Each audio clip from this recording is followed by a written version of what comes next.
submarine built and used by the Germans during the First World War. Now, U-20 was active not long after World War I began. However, we're not going to start U-20's story at that point. We're going to start U-20's story a little bit after World War I started. The date we're going to start telling U-20's story is December of 1914.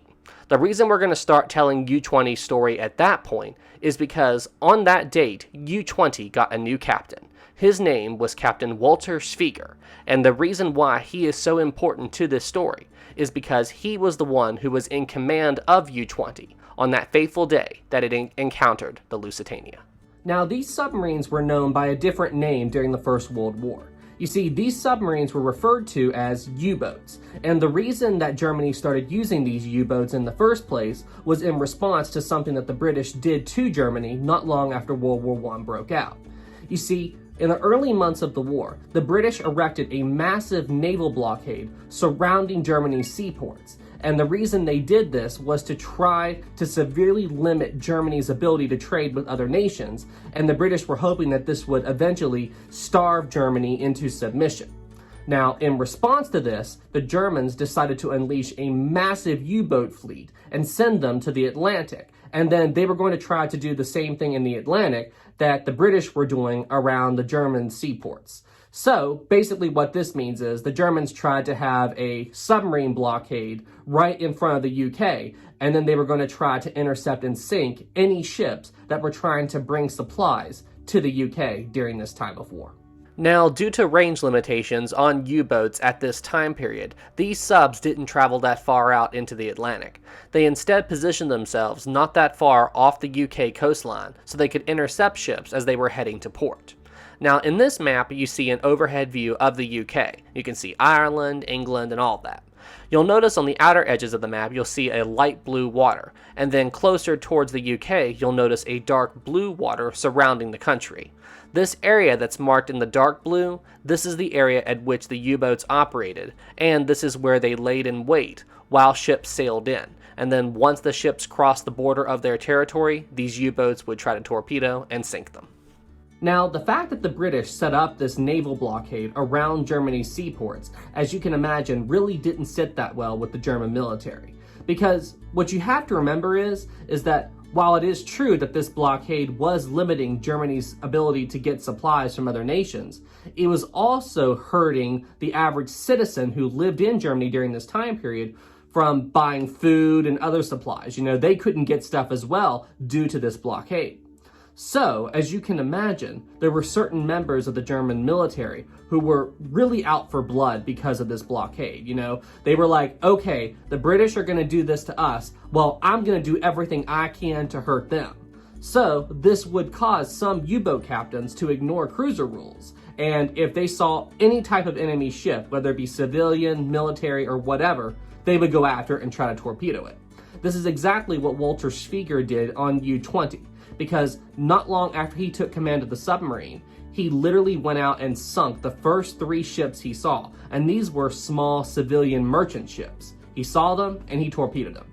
U-20, under the command of Walter Schwieger, quickly got a reputation for being one of the most ruthless submarines out in the Atlantic during the First World War. Then, around a month later, U-20 spotted another ship approaching the submarine. Schwieger dived the sub and prepared to torpedo it. Upon closer inspection, Schwieger realized that this vessel was painted white and it had red crosses painted on its hull. This identified the vessel as a hospital ship. Schwieger didn't care. He took U-20, got it into position, and fired a torpedo at the ship.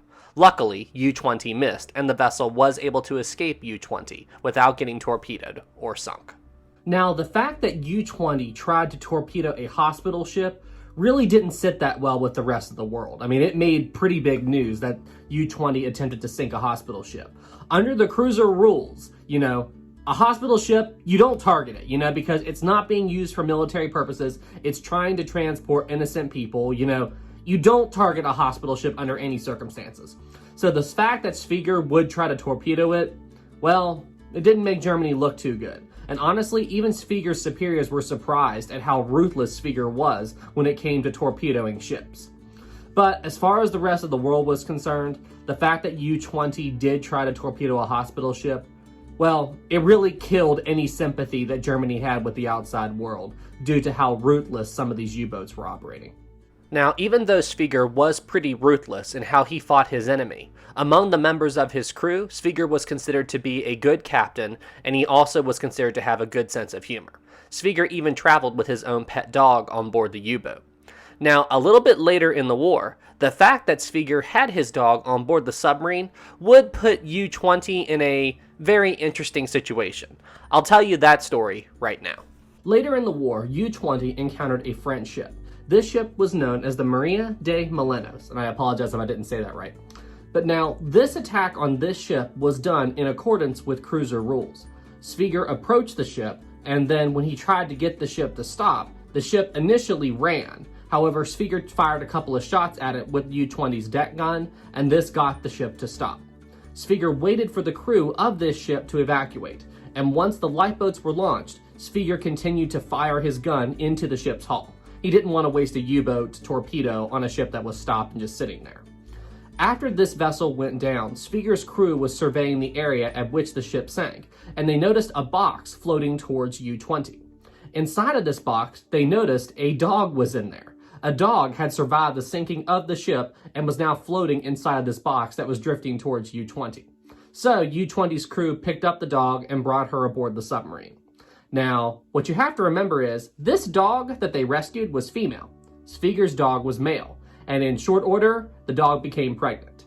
U-20 ended up having 4 puppies born on board this submarine. Now, Svigr realized that having 6 dogs on one U-boat wasn't ideal, so he arranged to have a few other U-boats approach U-20, and he gave 3 of the 4 puppies to other U-boat captains. Svigr later commented that one night while he went to sleep on the U-boat, he went to sleep with his pet dog beside him and a puppy, and then right beside him was also a torpedo. The next story of note for U-20 occurred while the vessel was on patrol. While out at sea, Svigr was looking through the U-20's periscope when he noticed that there were a few buoys floating in the water ahead of the submarine. Now, upon first glance, these buoys didn't seem to serve any purpose. However, Svigr didn't see any danger, so he had U-20 continue forward. U-20 ended up passing in between these 2 buoys, and then, right after it happened, Svigr heard a very unsettling sound coming from U-20's hull. Svigr said that this sound sounded like metal grinding up against metal, and he wasn't sure what was going on at first. And then he noticed that U-20's speed began to rapidly drop. And then he also noticed that the sub was slipping deeper and deeper into the water. At the time that U-20 encountered this thing, U-20 was at a depth of roughly 40 feet. And then within about 30 seconds, the sub was at 60, then 70 feet and dropping fast. Then Svigr realized what had just happened. Those 2 buoys that I mentioned earlier, well, they were holding up a giant steel anti-submarine net, and U-20 sailed right into it. And the purpose of these nets was to drag a submarine down to the bottom, where the sub would eventually be trapped and the crew would eventually die when the sub couldn't ascend up to the surface anymore. Now, U-20 slammed into the seafloor not long after it hit this net. However, the ocean was only around 100 feet deep in that area, so it's not like the pressure could crush the sub. Once U-20 came to rest, the crew began to try to figure out what they were going to do to free U-20. And then everybody in the sub heard a weird sound above them. A British destroyer had seen U-20 hit the net and was circling the area directly above U-20, waiting to see what would happen. Now, after a little bit of time, Svigr ordered U-20's engines to be thrown into reverse. And believe it or not, the sub was able to work its way out of the submarine net. Now, after this happened, Svigr ordered the sub to move ahead slow while they tried to lose this British destroyer that was up on the surface. However, something strange happened after that. Every time U-20 changed course underwater, the destroyer up on the surface matched its course. Now, what you have to remember is, this is pre-sonar and pre-depth charges. This ship had no way to attack U-20 while it was underwater, and the ship also had no way to track U-20 beneath the surface. So the question was, how was this ship following U-20? Svigr had no idea. Then, after the sun went down, they finally lost the ship. After this happened, U-20 came up to the surface, and Svigr saw what had happened, and he quickly realized how this ship had been following U-20. Turns out a tiny bit of the net was still caught on U-20's hull. So that means that as U-20 was sailing along the seafloor, they were literally dragging the buoys that were holding that net up in the first place with the sub. So all this destroyer had to do was follow the buoy as it was floating along the surface, and this ship knew exactly where U-20 was. It wasn't until the cover of darkness, when this ship could no longer see the buoys, that U-20 finally lost the destroyer. Our next story with U-20 occurred on May 6, 1915. On this day, U-20 was operating off the southern coast of Ireland, and on this particular day, U-20 encountered 3 ships and managed to sink 2 of them. Now, after this happened, Sviger was faced with a difficult decision. By this point in his patrol, U-20 was beginning to run low on both fuel and torpedoes. Now, Sviger needed to keep a few torpedoes for the journey home, but he figured that he could spare 1 more torpedo for 1 more attack. Now, Sviger had also been told by wireless that the Lusitania was going to be sailing into the area that U-20 was operating in within the next day or so. So, Sviger decided to have U-20 stay in the area for 1 more day to see if they could spot the Lusitania. On the morning of May 7, 1915, Captain Sviger and the crew of U-20 were doing everything they could to try to spot the Lusitania before U-20 had to leave the area. While they were doing this, they spotted a military cruiser approaching U-20's position. This ship was known as the HMS Juno. Now, Sviger dived U-20 and tried to get it into position to be able to torpedo this ship. However, the vessel was moving too fast, and the course of the Juno would make it a very difficult target for U-20 to hit. So Sviger decided to not launch the torpedo unless he could get U-20 into a better position. However, that never happened. The Juno sailed right past U-20 and kept on going. Sviger tried to follow the Juno, however, the course of the Juno and the speed of the Juno was way too fast for U-20 to keep up. After the Juno went out of range of U-20, Sviger surfaced the sub and got very frustrated. Since he didn't think he was going to be able to find the Lusitania, and the Juno had just escaped him, he began to try to plot a new course home. However, as he was doing this, his crew was still up on top of the submarine, looking around with binoculars to try to spot any other ship. And then, just before U-20 left the area, another vessel appeared on the horizon. It is the early afternoon on May the 7th, 1915, and the RMS Lusitania is getting ready to complete another transatlantic voyage. The ship had been traveling for roughly a week at this point, from New York City all the way across the Atlantic towards the city of Liverpool. Now, at this current time, the Lusitania was approaching the southern coast of Ireland. The ship was going to travel to roughly a mile or 2 off of Ireland's southern coastline. Then it was going to ride in parallel with Ireland's southern coastline. Then, once it passed Ireland, it would then turn north and head into the St. George's Channel and into the Irish Sea. And then at that point, the ship could then steam into Liverpool Harbor. However, what everybody on board the Lusitania did not yet know was that as the Lusitania was approaching Ireland's southern coastline, the ship was being watched by German U-boat U-20, and at this current time, the submarine was going to try to get into position to attack the Lusitania. Once Captain Sviger and his crew on German U-boat U-20 spotted the Lusitania steaming towards their general location, the crew immediately dived U-20 and tried to get it into position to torpedo the Lusitania. Now, it didn't take the crew of U-20 very long to identify the Lusitania. This ship, especially with its 4 smokestacks sticking out, made this vessel one of the most recognizable in the Atlantic, so they knew what ship they were attacking.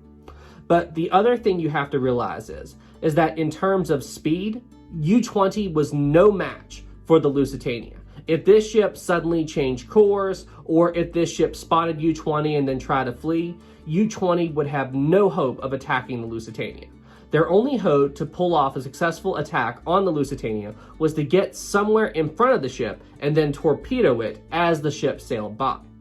Now, as the Lusitania was approaching U-20's position, at this current time, U-20 was located somewhere around 15 miles or so off of Ireland's southern coast.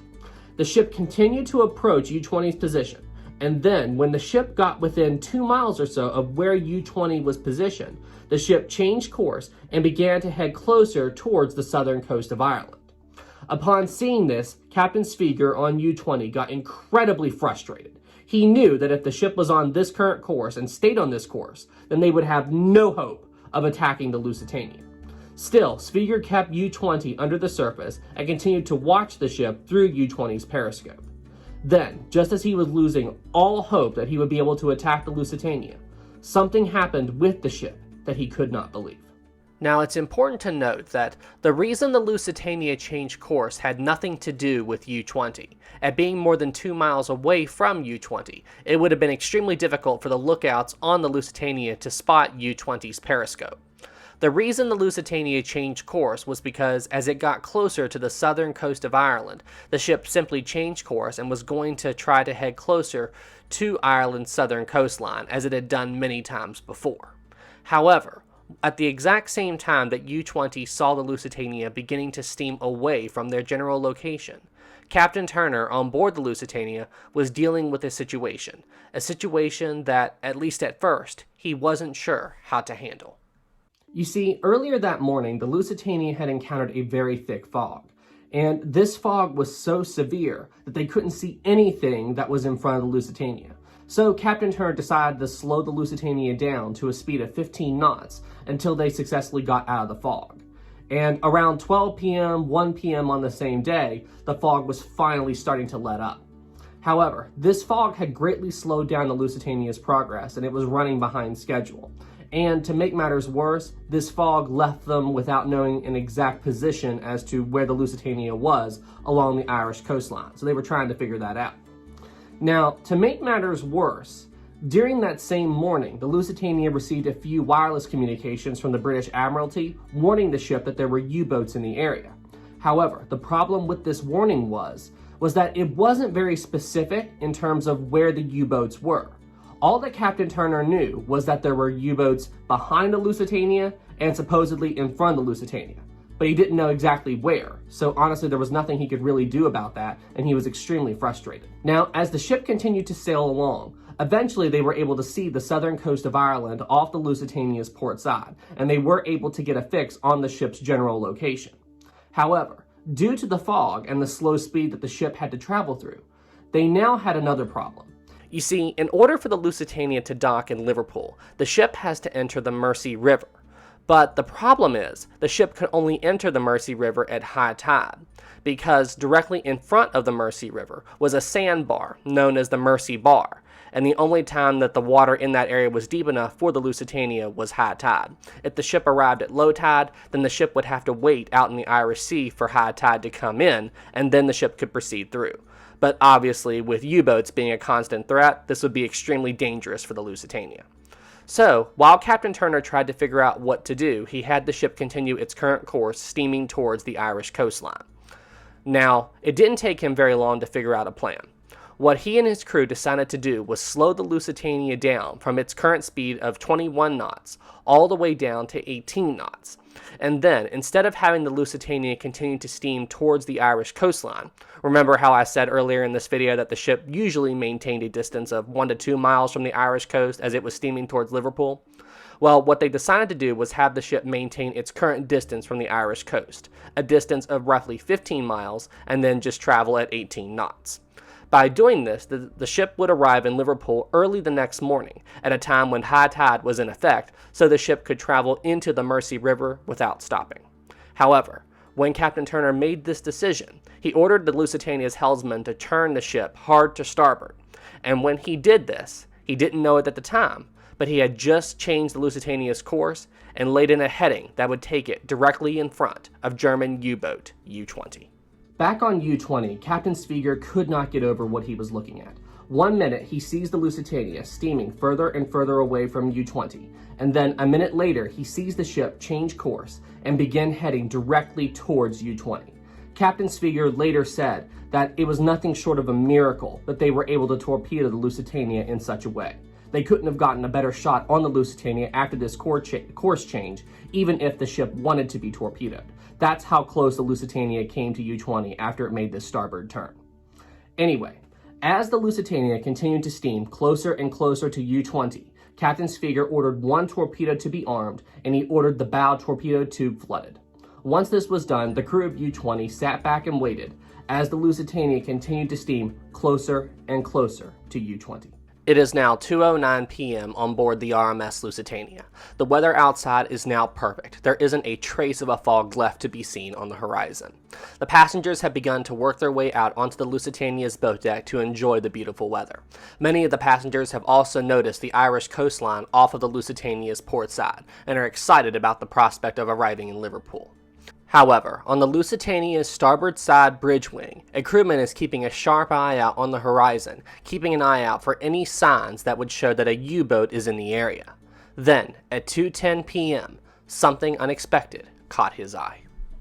Did you guys see what I was talking about in that last video clip? If you missed it, after this video is over, go back and take a look at that clip of the crewman looking off the Lusitania's starboard side and take a close look at the sea. In the last few seconds of that clip, you may notice something different about the water. If you find it, let me know what you found in the comments below. Back on board German U-boat U-20, it is currently 2:09 p.m., and the crew are anxiously watching the Lusitania get closer and closer to U-20. Then, at 2:10 p.m., the Lusitania is in range of U-20, and Captain Svieger orders U-20 to fire. U-20 fires one torpedo at the Lusitania.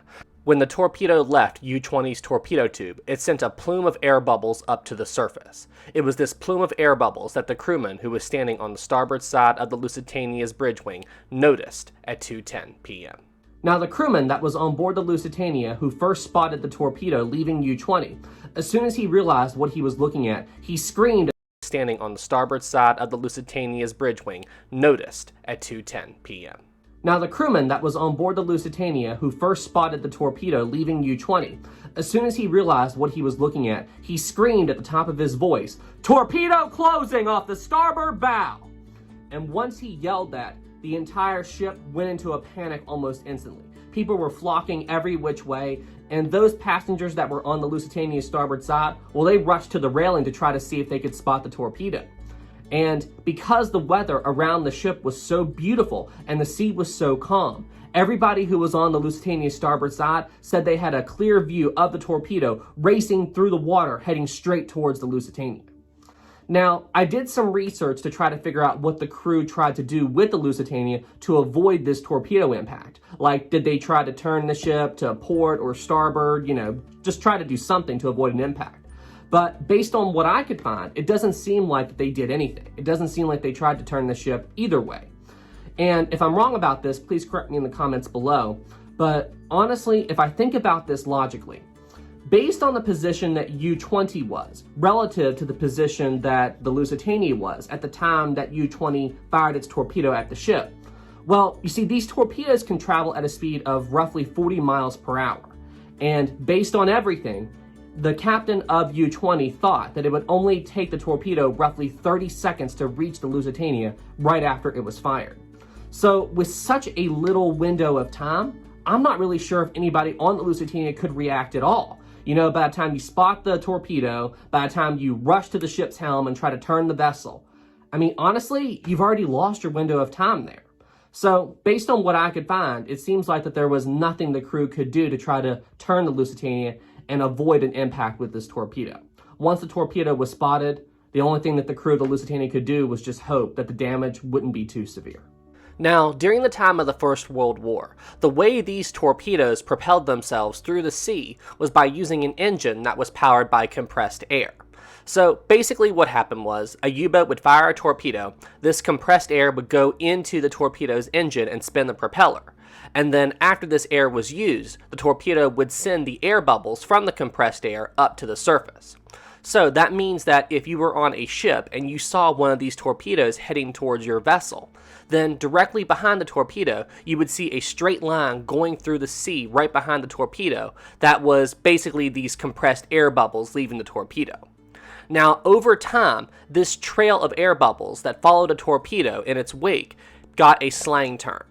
This term was called a dead wake, since it was probably the last wake you would ever see. Then, just before 2:11 p.m. on the afternoon of May the 7th, 1915, the torpedo fired by U-20 struck the Lusitania.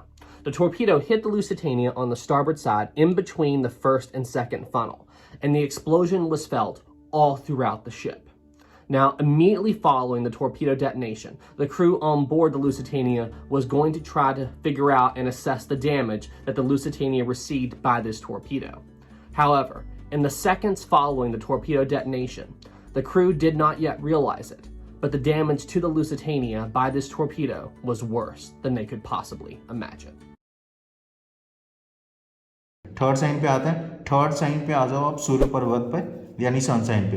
अगर sunshine आपकी straight ऐसे है, ठीक है, straight होनी चाहिए, कोई crosses वगैरह नहीं होने चाहिए।